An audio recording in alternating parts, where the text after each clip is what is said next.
ini di mana kita bisa gelorakan kembali. Nah, semoga di forum ini, di webinar dengan Ziswaf ini, nanti makin banyak saudara kita yang Muslim yang makin memahami apa itu Ziswaf, dan tentu makin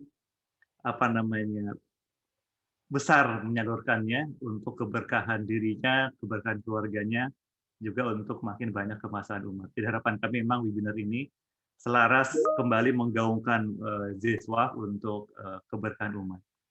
Baik Bapak Ibu, kita ke next slide.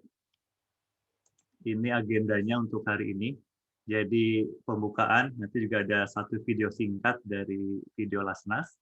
Kemudian yang kedua, ini sambutan dari Dewan Pembina, Bapak Abdul Hamid Batubara. Makasih Pak Ucok sudah hadir di forum ini. Berikutnya materi utama dari Pak Ustadz Ardan Mardan dengan tema pada week pertama ini adalah Ziswaf secara umum. Kemudian tentu Bapak Ibu yang ingin bertanya, kami beri kesempatan mulai pukul 17.15. Jadi dari saat ini kalau mungkin sudah punya pertanyaan bisa di note atau nanti via chatting di Zoom link ini, atau juga nanti yang bertanya live kita persilakan mulai pukul 17.15. Dan juga terakhir sesinya ada yang menarik nih, main bahasanya Kang Agus, kita ngabuburit sambil kuis berhadiah gitu ya. Jadi pukul 17.25 nanti ada kuis berhadiah via pollev.com yang sudah disiapkan oleh Mas Lutfi, dan kita akan akhiri pukul 17.30. Kita berdoa semoga sore ini acara kita lancar, Allah berkahi dan bisa makin menambah ilmu kita mengenai Ziswaf. Mari kita buka dengan doa, dengan baca basmalah bersama-sama. Bismillahirrahmanirrahim. Saya akan dahulukan dengan video singkat dari Lasnas. Saya minta waktu sebentar, saya klik linknya.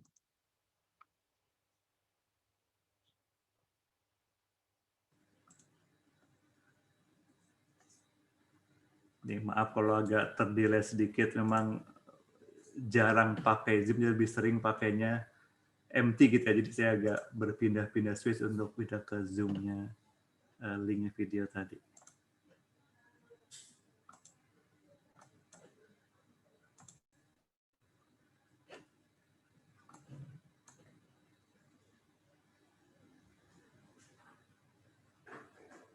Maafkan, saya kok agak kesulitan menemukan link chatting tadi ya. Sebentar.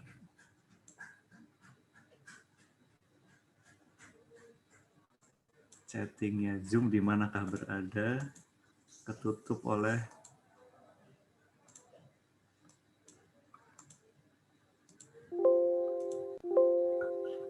di bawah Mas Koko, di bawah chatnya ada. Oh, ini sudah di chatting ini ya. Oh, I see. Ya.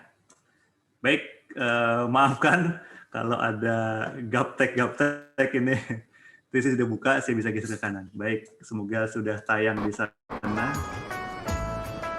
Silakan menikmati video singkat. Ramadan itu bukan jadi alasan untuk bermalas-malasan.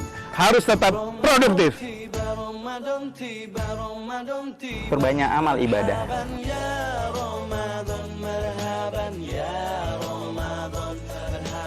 Menuntaskan persoalan air bersih yang melanda masyarakat. Memajukan dan membangun ekonomi masyarakat. Serta memberi manfaat dan kebaikan. Kebesar Lasnas Chevron Indonesia mengucapkan marhaban ya Ramadan. Selamat menunaikan ibadah puasa 1442 Hijriah. Mari bersama bahagia dan membahagiakan. Bulan terbebas api neraka. Andaikan saja Ramadan semua.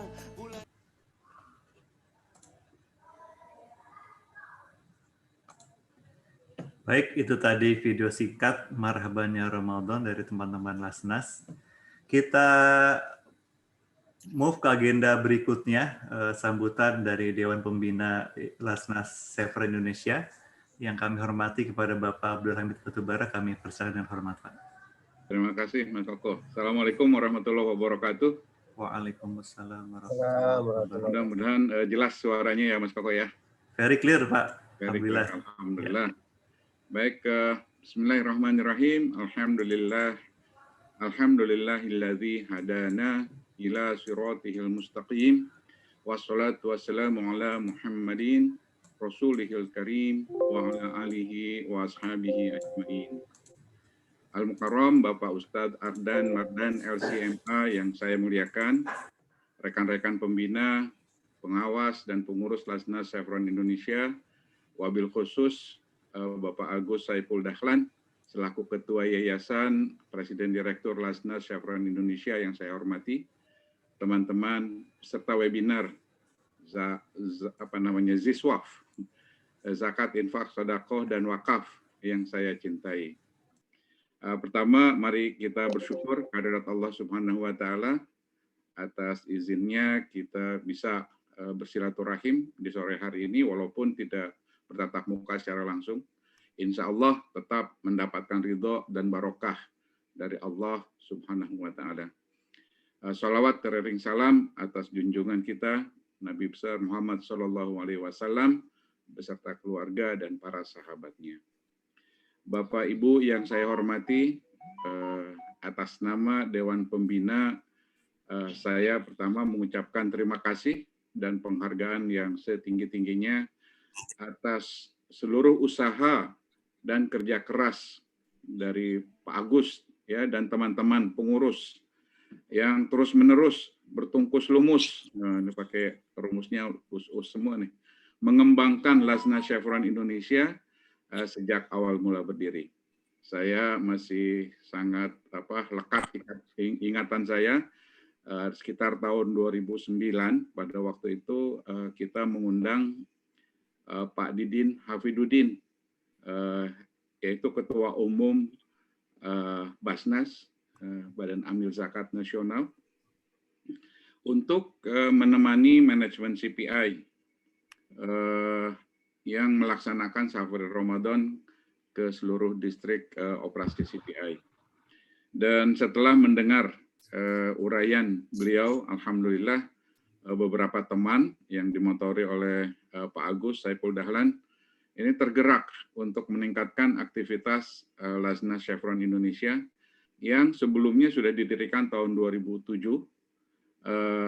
dari kumpulan Badan Amil Zakat setiap distrik pada dasarnya ya. Dan alhamdulillah dari tahun ke tahun saya dapat laporan kinerja Lasnas Chevron Indonesia ini terus meningkat. Kita ucapkan alhamdulillahirabbil alamin.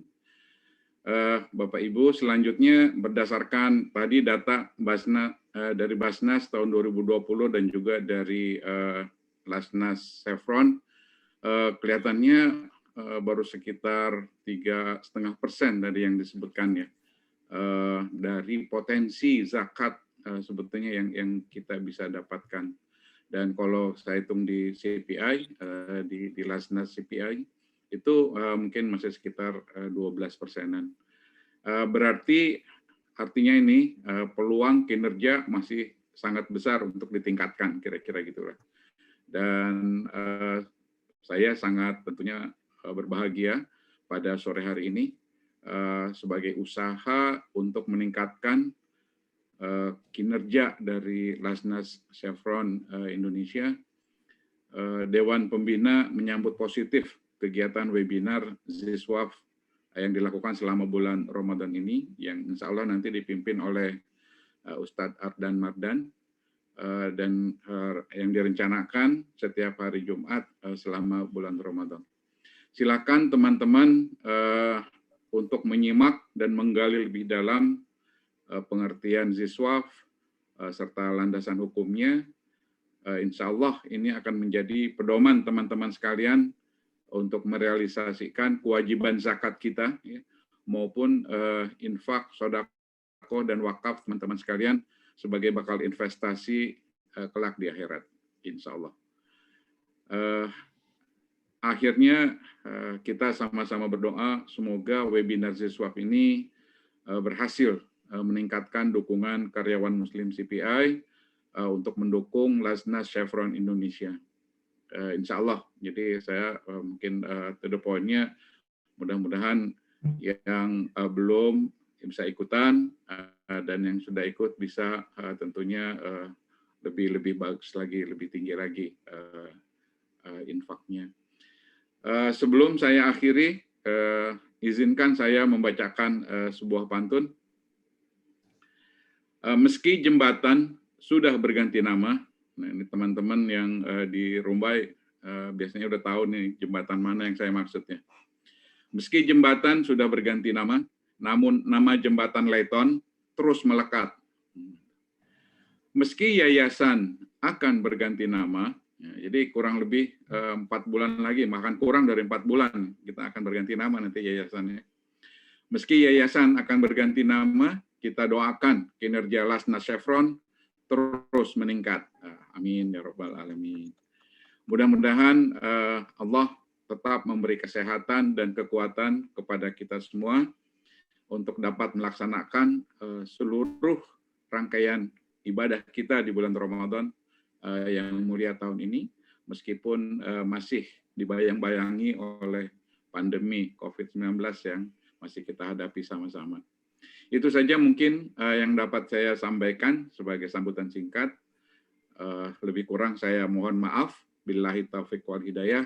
Wassalamualaikum warahmatullahi wabarakatuh. Waalaikumsalam warahmatullahi wabarakatuh. Jazakallah. Makasih banyak Pak Ucok atas sambutannya. Dan kalau tadi Pak Ucok ada pantun, saya juga pantun singkat nih Pak, berbalas pantun gitu ya. Cuma karena saya juga nggak pandai pantun, saya singkat aja nih, saya ingat nih. Ikan hiu makan tomat. Thank you so much Pak Ucok. Thank you sekali lagi. Baik. Terima kasih.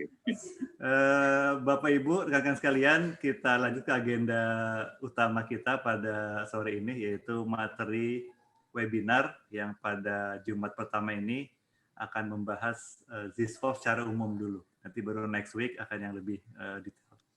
Nah, sebelum saya serahkan ke Ustadz Adan Mardan, saya share lagi layar untuk tayangkan sedikit CV-nya beliau. Ya, betul aja gitu pada area pendidikan. Kemudian saya coba share layar, apakah sudah kelihatan sekarang, Mas Lutfi? Sedang, ya sudah. Oke, baik. Oke, jadi sebelum kita mulai, Bapak Ibu rekan-rekan, saya sedikit bacakan singkat mengenai CV-nya Ustadz Adan Mardan. Yang sekarang tayang di layar, ini nama beliau lengkapnya Ustadz Adan Mardan LCMA, lahir di, orang Medan rupanya Ustadz ya, Medan 28 Juni tahun 80, atau 20 Syaban tahun 1400 Hijriah.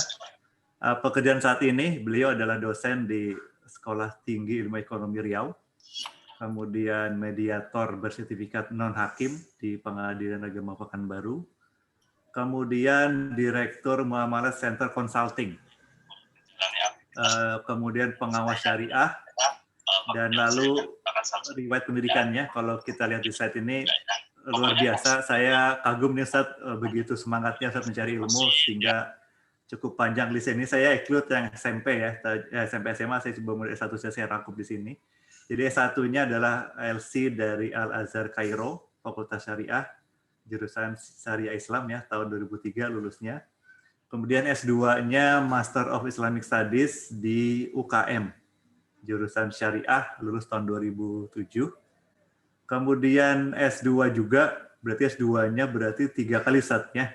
S2 yang kedua itu Magister Manajemen di UMJ dengan jurusan Sumber Daya Manusia, lulus tahun 2014. Dan sekarang juga sedang ngambil S2 ongoing ya, sejak tahun 2020, itu dengan rencana title Magister Hukum di UIR, jurusannya Hukum Bisnis.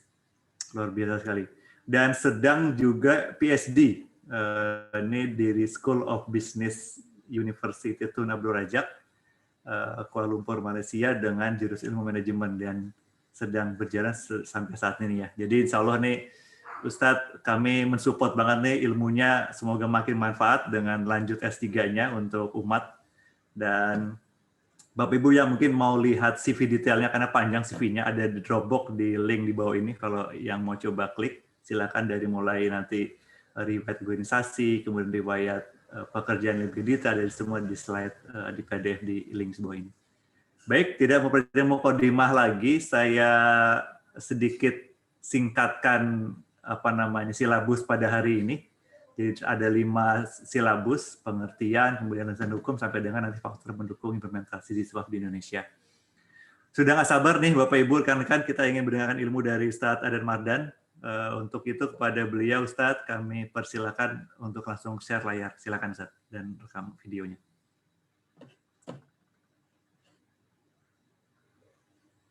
Masih mute sepertinya Ustadz, perlu di-unmute dulu.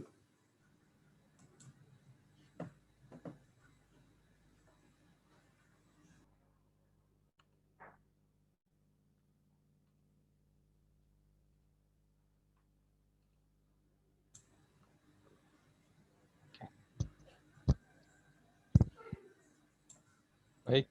Ya. Baik, silakan Ustaz.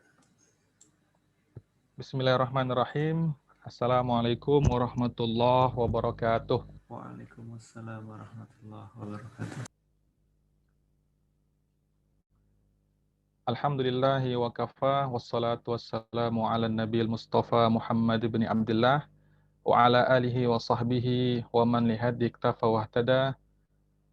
Asyhadu an la ilaha illallah wa asyhadu anna Muhammadan abduhu wa rasuluh la nabiyya ba'dah.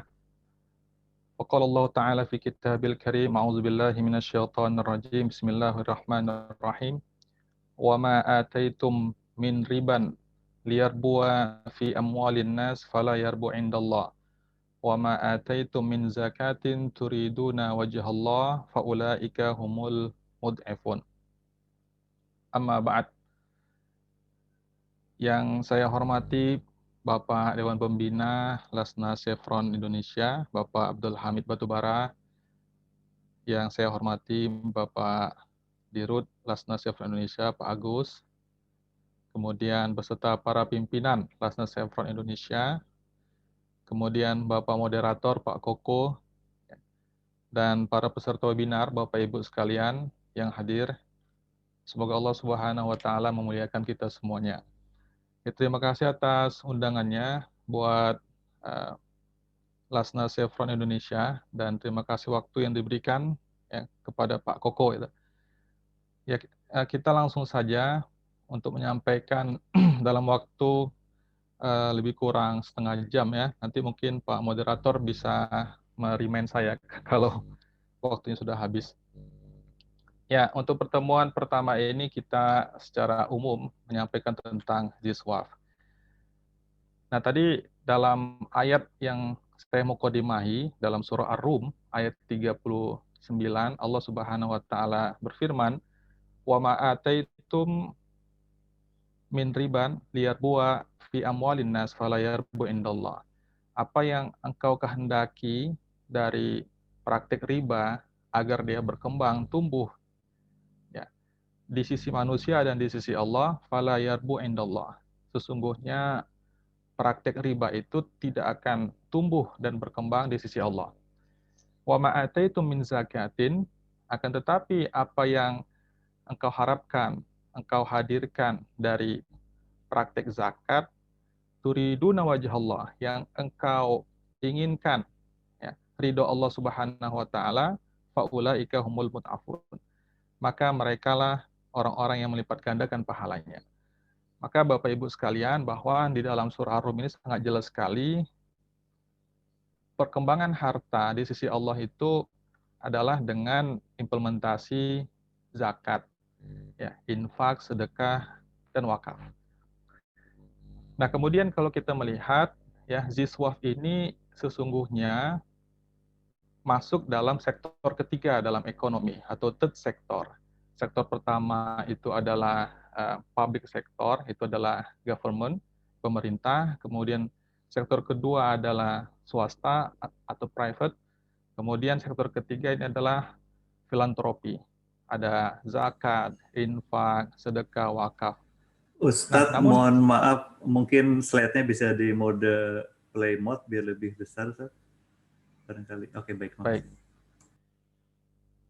Baik, terima kasih. Namun ZSWAF ini dia dapat mendukung sektor publik dan sektor swasta. Nah, singkatnya ketika kita bicara tentang pemberdayaan dana sosial baik di sektor publik dan sektor swasta, maka sangat link and match dengan ZSWAF. Nah, terutama wakaf ini. Wakaf bisa mendukung sektor publik dan wakaf bisa mendukung sektor swasta. Nah, wakaf ini dia bisa dihubungkan dengan sektor bisnis dan bisa dihubungkan dengan sektor sosial. Nah, Bapak Ibu sekalian, secara pengertian, ya infak sebagaimana kita sudah maklum bersama ya, ini mungkin sekedar nge-review saja. Nah, kita ada istilah infak, ada istilah sedekah, dan ada istilah zakat. Atau orang menyingkatnya dengan ZIS, ya, zakat, infak, sedekah. Zakat ini dia lebih khusus, ya. Nah, kemudian di atasnya ada sedekah, yang lebih umum itu ada infak. Nah, infak itu membelanjakan harta secara umum, tetapi dalam Islam, ya, dalam rangka untuk membelanjakan harta itu diharapkan untuk ya mendukung atau mendorong fisabilillah seperti itu. Nah, sedekah itu pemberian harta secara sunnah kepada orang yang membutuhkan dengan tujuan taqarrub kepada Allah SWT.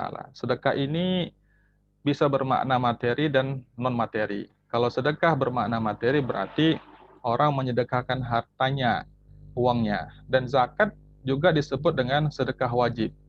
Ya. Kalau sedekah non materi, sebagaimana dalam hadis Rasulullah SAW itu dijelaskan seperti contohnya takbir, itu adalah sedekah, tahmid adalah sedekah, tahlil, sedekah, tasbih, itu adalah sedekah. Amar ma'ruf nahi mungkar adalah sedekah. Mendamaikan orang yang bersengketa juga adalah sedekah. Nah, jadi sedekah itu konteks sangat luas sekali. Nah, dulu para sahabat yang tidak memiliki harta yang cukup untuk bersedekah dengan materi, nah mereka diajarkan Rasulullah SAW untuk bersedekah dengan non-materi, yaitu dengan tahmid, tahlil, takbir, tasbih, amar ma'ruf nahi mungkar. Dan mereka sudah melakukan praktik sedekah. Adapun zakat, itu maknanya sangat khusus, yaitu mengeluarkan sebagian harta dalam waktunya tertentu, karena ada haul, ya, kemudian dengan nilai tertentu, ada 2,5%, seperti zakat ya perdagangan, ada 5% zakat pertanian, ada 10% juga zakat pertanian, dan ada 20%. Dan sasarannya juga tertentu, yang kita sebut dengan mustahik atau 8 asnaf, ya, mulai dari fakir, miskin, amil, mu'alaf, riqab, gharimin, fisabilillah, dan ibnu sabil. Ini ada dalam surat Taubah ayat 60. Nah, adapun wakaf, ya, nah wakaf ini dia memang tidak berhukum wajib, akan tetapi kalau kita membaca sejarah wakaf itu, mulai dari Rasulullah SAW, para sahabat, tabi'in, dan seterusnya itu membudayakan wakaf. Usia wakaf itu hampir sama dengan usia peradaban manusia, karena wakaf yang paling tua adalah Ka'bah di Makkah Al-Mukarramah.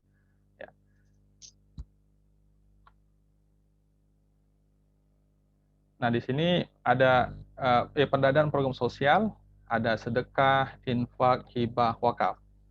Nah, sedekah, infak, hibah itu imbalan pahalanya bagi para donor itu sekali. Nah, kalau wakaf itu berkali-kali. Nah, wakaf ini juga disebut dengan sedekah jariyah.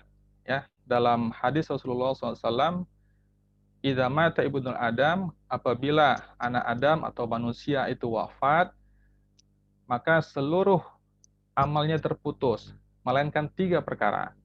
Yang pertama adalah sedekah jariyah, yang kedua ilmu yang bermanfaat, yang ketiga anak soleh yang selalu mendoakan. Nah, sedekah jariyah itu ya, dimaksudkan adalah wakaf. Ini menurut jumhur ulama. Baik, adapun kedudukan zakat, itu sangat penting di dalam Islam. Karena zakat itu merupakan pilar, prinsip, dan rukun Islam. Ya. Nah, kita punya rukun Islam, yaitu syahadat, sholat, puasa, dan haji. Nah, syahadat, sholat, puasa, zakat, dan haji. Jadi, zakat ini termasuk dalam rukun Islam. Dan zakat ini termasuk hal yang sawabit, artinya hal yang prinsip. Kemudian al-ma'lum minad din bid-darurah. Zakat merupakan sesuatu yang harus diketahui.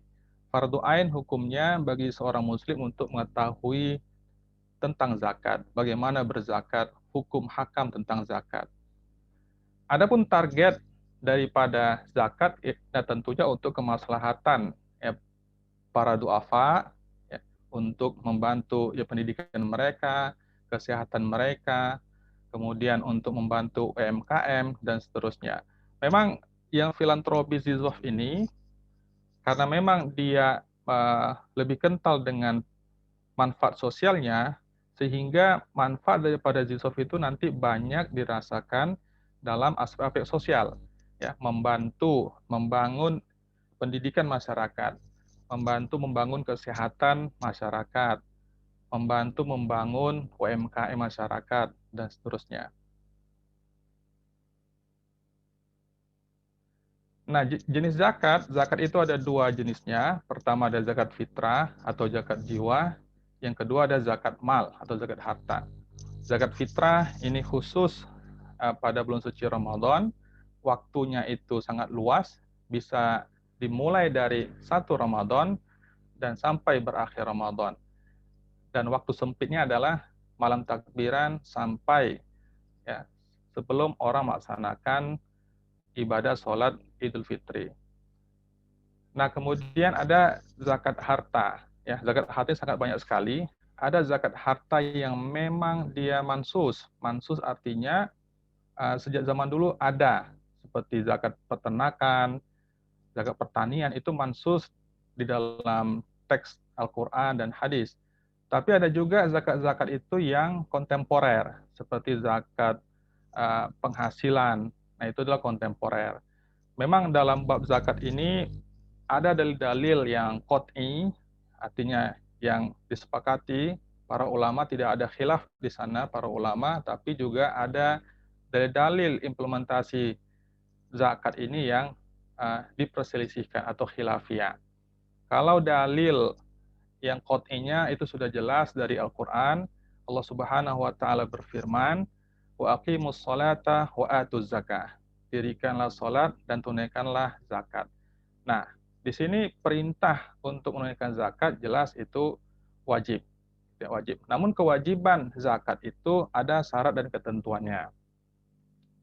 Kalau untuk zakat fitrah, ini memang dikeluarkan oleh setiap muslim yang hidup, baik dia fakir, baik dia orang kaya, itu wajib melakukan zakat fitrah. Ya.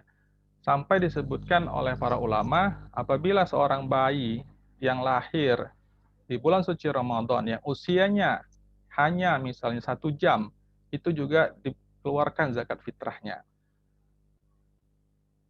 Nah, ini adalah klasifikasi untuk wakaf. Nah, wakaf itu menurut waktunya ada wakaf abadi dan berjangka. Wakaf abadi berarti harta benda wakaf itu sifatnya abadi. Ya, seorang wakif atau yang berwakaf mewakafkan tanahnya misalnya, kemudian tanahnya itu bersifat abadi, kemudian nanti nazir atau pengelola wakafnya itu mengembangkan tanah tersebut ya untuk kepentingan sosial atau kepentingan produktif yang manfaatnya untuk umat. Ada juga wakaf itu berjangka. Berjangka itu artinya ada masa waktunya. Misalnya seorang berwakaf uang, yang dia niatkan wakaf uang ini hanya untuk jangka 5 tahun. Nanti setelah selesai jangka waktunya, maka dikembalikan uangnya kepada si wakifnya. Di Indonesia, dalam undang-undang wakaf, itu diakomodir, ada abadi dan berjangka. Kemudian dari aspek tujuan, ya, wakaf, itu pertama ada wakaf ahli atau wakaf keluarga. Ini artinya seseorang yang berwakaf meniatkan manfaat daripada wakafnya itu untuk keluarganya. Misalnya seorang mewakafkan tanah untuk pendidikan, kemudian disyaratkannya manfaat daripada pendidikan yang akan berkembang nantinya itu untuk keluarganya, itu dibolehkan. Bahkan dibolehkan juga sampai generasi kedua, ketiga, kelima bahkan itu disebutkan. Nanti didetailkan dalam ikrar wakafnya bahwa manfaat daripada wakaf ini adalah untuk anak saya. Apabila anak saya wafat, maka untuk anaknya anak saya. Apabila anaknya anak saya wafat, maka untuk anaknya anak. Jadi seperti itu. Sampai 5 generasi juga dibolehkan. Dan saya sudah pernah membaca ikrar wakaf 5 generasi itu di Arab Saudi. Ya. Yang kedua, ada dari aspek tujuan namanya wakaf khairi atau wakaf sosial. Ini artinya si wakif, orang yang berwakaf, meniatkan hasil atau manfaat daripada wakafnya itu memang untuk sosial. Misalnya dia bangun masjid, dia wakafkan, kemudian dia mengatakan manfaat daripada masjid ini untuk umat Islam, untuk ibadah, ya, untuk meningkatkan ilmu pengetahuan keislaman, dan seterusnya, dan seterusnya. Atau misalnya wakaf uang, labanya oleh si wakif dikatakan ini laba daripada wakaf uang saya ini untuk proyek produktif ini adalah untuk sosial. Nah, itu juga dibolehkan. Maka nanti si nazir selaku pengelola harta benda wakaf ya menjalankan kehendak wakif itu untuk sosial. Nah, sosial ini sangat luas sekali ya, untuk pendidikan, untuk beasiswa, membantu kaum muslimin ya. Kalau wakaf itu peruntukan dan manfaatnya sangat luas dan umum berbanding sama zakat. Kalau zakat memang sudah terpatok dengan 8 asnaf ya dan tidak keluar daripada itu. Kalau wakaf ini bisa lebih luas manfaatnya dirasakan oleh umat. Nah, yang ketiga ada namanya wakaf mustarak ya. Artinya si wakif, orang berwakaf, ketika dia berwakaf dia mensyaratkan bahwa manfaat daripada harta benda wakaf dia itu adalah untuk keluarganya dan plus untuk sosial. Ya, untuk sosial. Nah, kemudian wakaf dari sisi bentuknya ada wakaf bergerak, ada wakaf terhadap harta benda yang bergerak atau movable. Ya, itu boleh. Ya, misalnya wakaf uang, wakaf emas, wakaf saham. Sekarang sudah boleh wakaf saham. Artinya misalnya Bapak Ibu punya saham syariah, kemudian ingin mewakafkan sebagiannya modal saham itu untuk wakaf boleh. Atau misalnya dividen daripada saham syariah itu diwakafkan sekian persen itu juga boleh. Di lembaga sekuritas juga saya rasa sudah menyediakan ya beberapa lembaga nazir wakaf yang siap untuk menerima wakaf dari dividen atau wakaf dari modalnya, dari modal saham itu. Nah, kemudian ada bentuk wakaf tidak bergerak seperti tanah, ya, misalnya madrasah, masjid, makam, dan seterusnya. Saat ini memang yang dikembangkan oleh pemerintah kita adalah masuk kepada sektor wakaf produktif. Nah, kalau wakaf produktif ini memang identik dengan wakaf uang. Artinya harta benda wakaf itu diproduktifkan ya untuk menghasilkan laba. Nanti produktifnya itu polanya dengan pendekatan investasi, bisnis syariah, jual beli, kemudian ada labanya. Nah, labanya itulah nanti untuk umat. Baik, nah ini syarat wajib zakat. Yang pertama muslim, laki-laki atau perempuan, ya artinya berarti seorang non-muslim tidak sah zakatnya. Ya, jadi kalau ada non-muslim, dia ingin mengatakan ini uang saya zakatkan, maka itu dalam hukum Islam dia tidak sah. Dia harus muslim. Merdeka, ya, merdeka. Berarti lawannya merdeka berarti hamba sahaya. Jadi hamba sahaya tidak disyaratkan wajib zakat. Baligh, ya, dan adil. Ya, balik artinya berakal, ya. Maka orang yang hilang akalnya itu tidak wajib zakat. Nah, berikutnya kriteria harta wajib zakat, ya, pertama milik sempurna, ya, milik sempurna. Milik sempurna itu artinya memang harta itu milik dia, di bawah kewenangan dia. Dia bebas untuk menggunakan harta benda itu. Ya, kalau tidak milik sempurna, itu tidak boleh dizakatkan. Misalnya barang titipan, orang nitip uang, misalnya 10 juta. Nah, kemudian oleh yang menerima amanah titipan itu mandai-mandai, dikeluarkannya 2,5% itu ya. Itu tidak bisa, karena itu belum milik sempurna dia. Kemudian cukup nisab. Nisab itu apa? Nisab itu adalah had minimal harta benda dikenakan wajib zakat, ya. Dan ini nisabnya ada ketentuan-ketentuannya, ya. Misalnya nisab zakat pertanian 653 kilo beras, nisab zakat emas 85 gram emas, ya. Nisab zakat perdagangan 85 gram, seperti itu, dan seterusnya dan seterusnya. Kemudian berlalu 1 tahun atau haul bagi sebagian harta. Nah, untuk yang berlaku haul ini seperti zakat perdagangan. Ini berlaku dulu 1 haul berjalan, ya, 1 tahun berjalan. Kemudian setelah itu dilihat sisa atau saldo harta tersebut mencukupi nisabnya, yaitu 85 gram emas, maka dikeluarkan zakatnya 2,5%. Umumnya memang kadar zakat itu sangat kecil ya, 2,5%. Jadi 2,5% ini pun kalau melihat tadi yang disampaikan oleh Pak Koko, realisasinya di Basnas 3,5%, artinya kan masih berat juga umat Indonesia ini untuk berzakat hanya 2,5% begitu kan. Atau asumsi lainnya mereka berzakat tidak melalui lembaga. Nah, inilah diperlukan edukasi oleh tim-tim LAS atau Basnas agar masyarakat itu dia berzakat melalui lembaga. Memang saya juga mengetahui ada beberapa pengusaha kita di Pekanbaru ini yang mereka zakat sendirian, ya, mengelola sendiri tanpa menggunakan lembaga. Tapi memang afdolnya pakai lembaga, dan sunnahnya zaman Rasulullah SAW juga itu dengan menggunakan lembaga Baitul Mal. Ya. Dan perintah-perintah Rasulullah itu adalah perintah seorang kepala negara dalam konteks negara Islam saat itu. Yang keempat, harta yang halal. Maka tidak ada kewajiban zakat untuk harta yang non-halal. Misalnya harta-harta korupsi, harta dari mencuri, ya, harta dari riba misalnya, atau dari yang non-halal lah, ya, itu tidak wajib zakat. Ini yang halal-halal saja.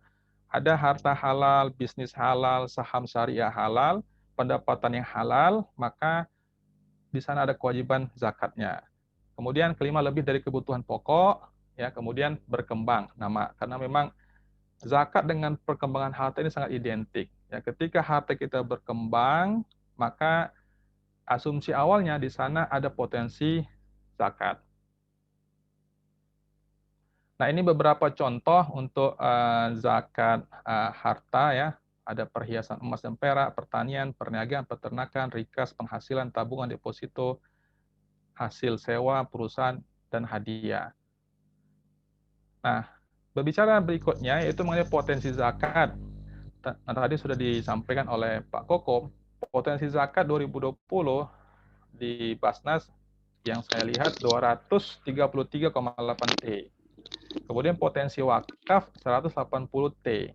Nah, potensi wakaf zakat ini 203 besar. Sebagai satu potensi besar, namun realisasinya memang masih belum optimal. Ya. Wakaf juga besar 180 T, tapi memang realisasinya masih belum optimal. Ya. Padahal apabila instrumen ZSWAF ini diimplementasikan dengan baik, dihimpun dengan baik, dikelola dengan baik, diseluruh dengan baik, ini sangat membantu negara kita.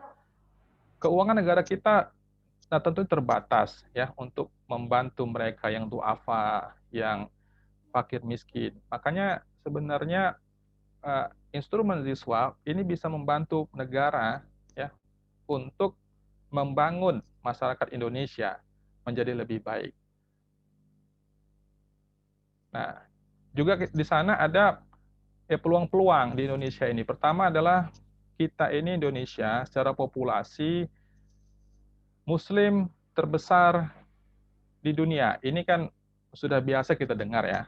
Yang penting kalau sudah bicara tentang potensi, peluang, itu pasti ini biasa disampaikan bahwa Indonesia itu mayoritas Muslim.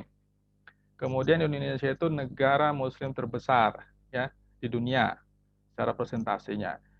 Nah, tetapi realisasinya ini masih perlu dioptimalkan lagi, baik itu zakat, ya, wakaf, atau industri halal seperti itu. Potensi ini ada, ya. Nah, kemudian kedua, budaya. 2018 itu saya membaca bahwa Indonesia ini 2018 mendapat predikat sebagai negara dengan masyarakat yang paling dermawan, ya, yang paling dermawan, nomor 1 di dunia. Artinya apa? Di Indonesia ini kultur masyarakatnya memang suka tolong menolong, gotong royong gitu, suka bermusyawarah, suka saling membantu. Nah, artinya potensi dari sisi kultur sesungguhnya Indonesia ini sangat potensi untuk pengembangan siswa. Kemudian ya tren anak muda yang sekarang ini ekonominya masuk pada menengah ke atas, kemudian anak muda yang sudah berpendapatan, ini juga sangat menarik. Kemudian big market, industri halal atau ekonomi syariah juga ini potensi. Jadi zakat ini tidak berjalan sendirian, tetapi zakat ini dia berjalan sebaiknya seirama dengan berkembangnya industri halal, berkembangnya ekonomi Islam, ya seperti itu. Ketika misalnya perbankan syariah berkembang, itu insya Allah zakat akan otomatis itu akan terbawa dia berkembang. Apabila industri halal berkembang, insya Allah zakat juga secara otomatis itu akan berkembang seperti itu. Baik Ustadz, luar biasa nih, menarik dan kerasa ke waktu cepat sekali berlalu ya. Tapi ini sudah 17:18 dan baik, sudah ada yang bertanya, Ustadz, kita buka dulu ya, tanya jawab ya. Boleh. Mas Gilang ini saya lihat akan bertanya. Silakan di-unmute Mas Gilang.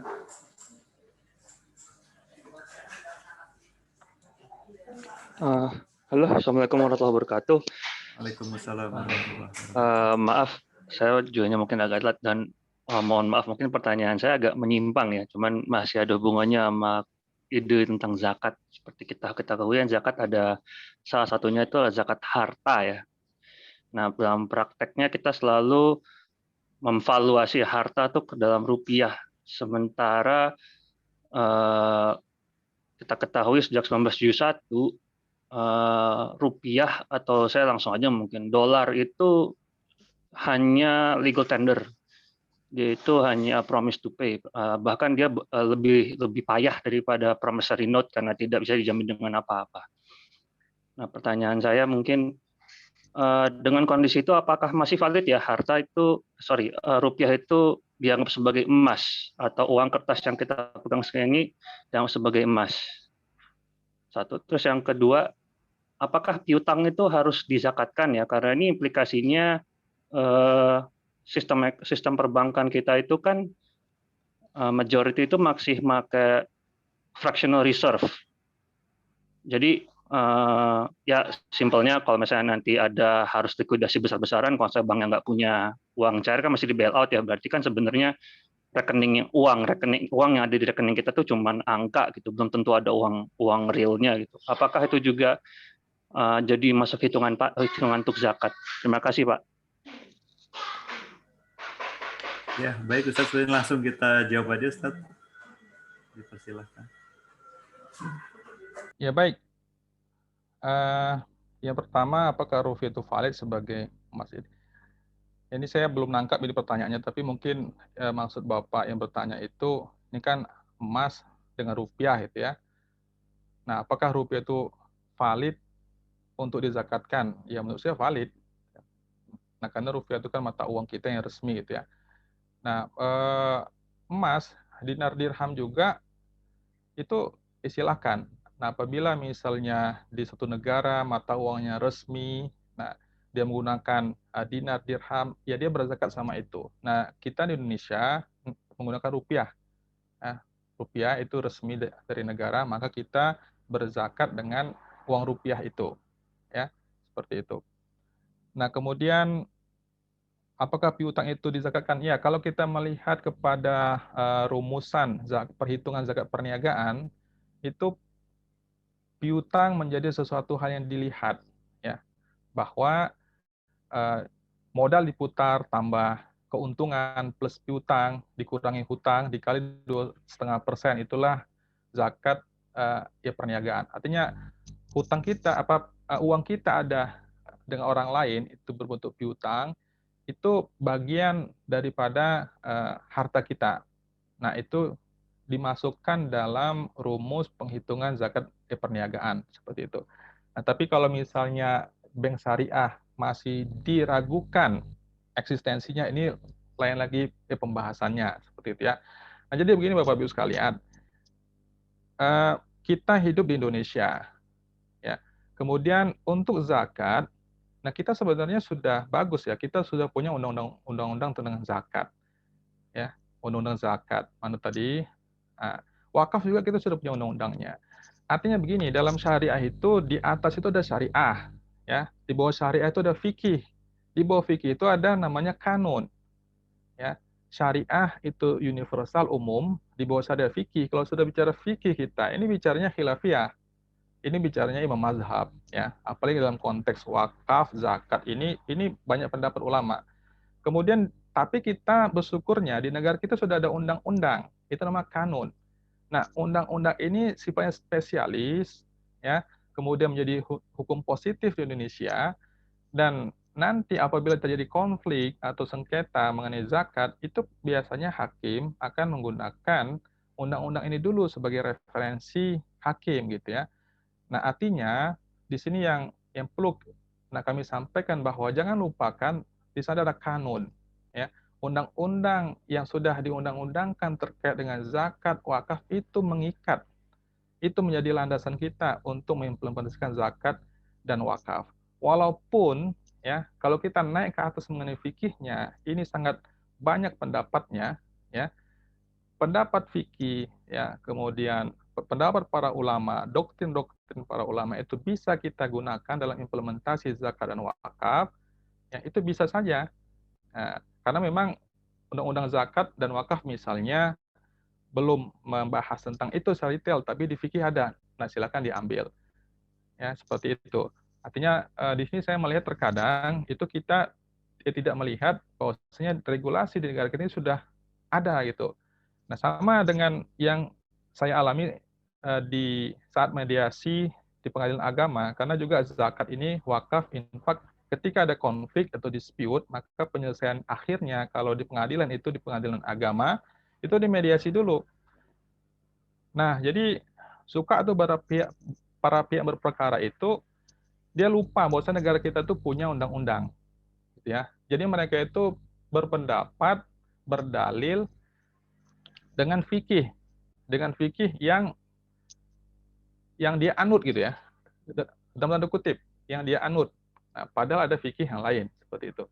Nah, disinilah mungkin kita melihat dan mendorong pemerintah untuk banyak-banyak membuat undang-undang, khususnya mengenai ziswaf. Nah, ketika sudah ada undang-undang mengenai ziswaf itu, jadi dia kuat. Di fikih ada zakat, di syariat ada zakat, undang-undang ada zakat. Nah begitu ya, mungkin Daryana. Ya, baik Ustaz. Ini satu lagi Ustaz, ada pertanyaan yang lewat saya ini. Tertarik bahwa saat ini sudah mulai makin bergairah kesadaran saudara kita untuk membayar zakat, infak dan sedekah serta wakafnya. Nah, pertanyaan Ustaz, apakah ada panduan mengenai ziswaf itu dari sisi lembaga Ustaz? Apakah lembaga memang diminta mengeluarkan zakat, sedekah, infak? Ini yang saat ini kita dengar banyak ini kan kayak koperasi di RT RW itu mereka punya niatan baik untuk bersedekah sama koperasi Ustaz. Nah, apakah memang itu ada dasar ini Ustaz? Silakan. Ya, untuk undang-undang di Indonesia pengelolaan zakat itu pertama oleh Basnas, yang kedua oleh Lasnas. Ya. Basnas ini adalah lembaga yang didirikan oleh pemerintah. Ya.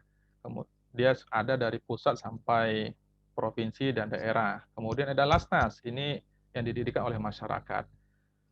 Nah, Lasnas yang sudah dapat izin oleh Basnas, oleh Kemenak, maka mereka dibenarkan untuk menghimpun zakat, infak, sedekah. Nah, apabila misalnya ada lembaga-lembaga selain itu menghimpun zakat, infak, sedekah, misalnya masjid, koperasi, BMT, dan sebagainya, boleh saja, tapi sebaiknya menjadi mitra daripada lembaga-lembaga yang sudah ada izinnya. Karena nanti kalau misalnya ada lembaga menghimpun zakat, tapi lembaga itu adalah bukan lembaga yang dibenarkan oleh negara untuk menghimpun zakat, ini nanti jadi ribet, gitu kan, seperti itu. Misalnya sekarang ini di bulan suci Ramadan, ini kan banyak masjid-masjid membuat amil-amil yang sifatnya mu'akkad ya sementara. Nah, kalau saya sih usulnya masjid-masjid ini seharusnya menjadi mitra-mitranya lembaga-lembaga yang sudah ada izinnya. Jadi kuat dari sisi hukumnya. Walaupun ini ada tradisi dan adat di kita ini yang sampai sekarang nggak selesai juga pembahasannya, seperti itu ya. Nah, maka sebaiknya melalui lembaga. Ya, dia akan lebih efisien, lebih efektif, lebih merata, lebih berkeadilan, gitu, daripada seorang berzakat langsung person to person, gitu. Ya, baik, nanti Ustaz. Sebenarnya ada yang bertanya lagi, cuman waktu kita sudah makin dekat. Kalau boleh, Ustaz, mohon dalam 2 menit terakhir bisa closing materi dari yang hari ini direncanakan, Ustaz. Silakan. Baik, Bapak Ibu sekalian, para peserta webinar yang Allah muliakan, ya, Ziswaf ini adalah idenya Islam. Ziswaf ini adalah milik kita. Ya, marilah kita kembangkan, ya, kita optimalkan. Khusus ini adalah Lasnas ya, penghimpunan dan pengelolaan Ziswaf ini. Ini adalah ide kita. Khususnya wakaf. Wakaf itu adalah ide kita. Ya. Walaupun wakaf sistemnya banyak diimplementasikan oleh saudara-saudara kita yang non-muslim di Eropa sana dengan charitable trust atau foundation atau non-profit corporation atau endowment fund-nya, seperti itu. Nah, kita harus bangga dengan instrumen Ziswaf ini.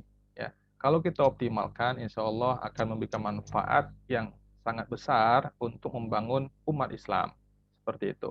Semoga ke depannya edukasi tentang Ziswaf ini terus, ya, boleh implementasinya juga ada. Mungkin itu Pak, lebih kurangnya saya mohon maaf. Ya, baik Ustaz. Terima kasih banyak untuk materinya pada sore ini. Memang mungkin saya percaya Bapak Ibu rekan jamaah ini tidak puas untuk singkat waktu ini, jadi ingin lebih mendalami lagi. Nah, kita tahan dulu Bapak Ibu sampai dengan Jumat yang akan datang untuk sesi lanjutannya. Baik, kita seperti yang kita sampaikan di awal tadi, kita akan ada kuis berhadiah. Saya persilakan Mas